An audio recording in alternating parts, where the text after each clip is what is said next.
여러분, welcome back to 한국어천재. It's one of my favorite parts of the show, Word of the Day. So let's pull out the dictionary. 오늘은 사전에서 어떤 단어가 나올 건지 많이 궁금합니다. What is going to be today's word from the dictionary? Let's take a look.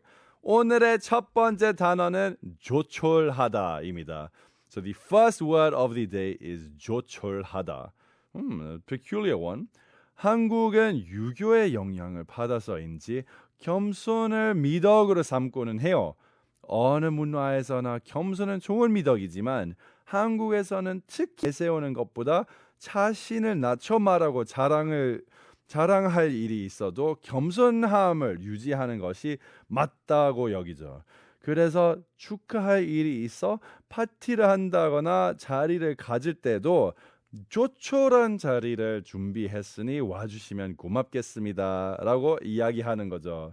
So in Korea, maybe because of Confucianism and how Korea has been influenced by that, humility is a very highly valued trait. So even though humility is considered a virtue in many cultures around the world, in Korea there's a particular emphasis on downplaying one's own achievements and maintaining that humbleness, that humility, even when there's something to boast about. So even when you're hosting a celebratory party or an event, it's common to say, I've prepared a modest gathering, a 조촐한 자리. It would be great if you could attend. 와주셨으면 감사합니다. 여기서 조촐하다는 어떤 말이냐면 변변치 않다라는 뜻을 겸손을 담아 말하는 건데요. 사실 이 뜻이 원래 뜻과는 많이 변형된 부분이 있어요. 원래 조촐하다의 뜻은 아담하고 깨끗하다, 행실이나 행동이 깔끔하고 얌전하다, 외모가 잘생기고 못난 데가 없다 라는 뜻이거든요. 그렇다면 왜 이렇게 좋은 뜻이 변변치 않다는 뜻으로 변질될 건가요? 변질됐을까요? So the term 조촐하다 in this context is used to express modesty, meaning not so great. However, the original meaning of 조촐하다 has been somewhat altered over time. Initially, it just meant to be clean and tidy, or to be neat in your behavior, and to be well-groomed without any flaws in your appearance. So, how did such a positive term come to denote something not so extravagant or less grand? So, 아담하고 깨끗하다, 깔끔하고 얌전하다, 잘생기고 못난 데가 없다 라는 건 한국 정서에서는 곧 너무 튀지 않고 군더더기가 없다라는 말과 같아요.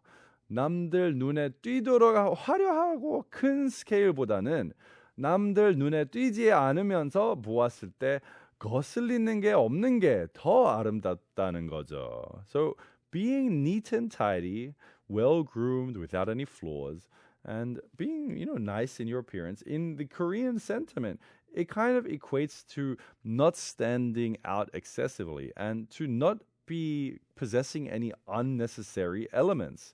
So instead of being flashy and grand and peacocking, there's beauty in being subtle and not drawing undue attention while remaining pleasant to the eyes. 하지만 이런 미덕이 부작용을 낳아서 오히려 부정적인 의미를 포함하게 되었어요. 누군가의 집을 간다거나 파티를 갔을 때 조촐하네? 라고 이야기한다면 듣기 특별히 좋지 않죠? 그게 바로 원래 의미가 우리 일상에 뉘바뀌어 적용된 경우랍니다. 하지만 이제 원래 뜻을 알게 됐으니 스스로를 겸손하게 표현할 때 조촐하다고 말하면서 너무 없어 보인다고 생각하지 않아도 될 듯하네요.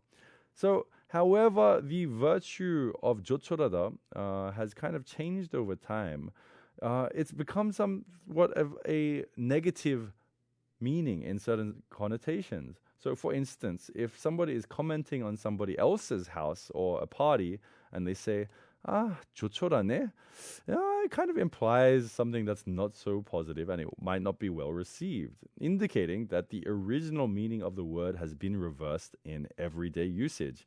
But now that we've learned its true essence, today in 한국어천재, there's no need to feel any less than anyone else when you're saying 조촐하다 to describe our own efforts in a modest manner. So we're going to come back soon with the second word of the day, but before we do, let's listen to 초대 by Om Jong-hwa.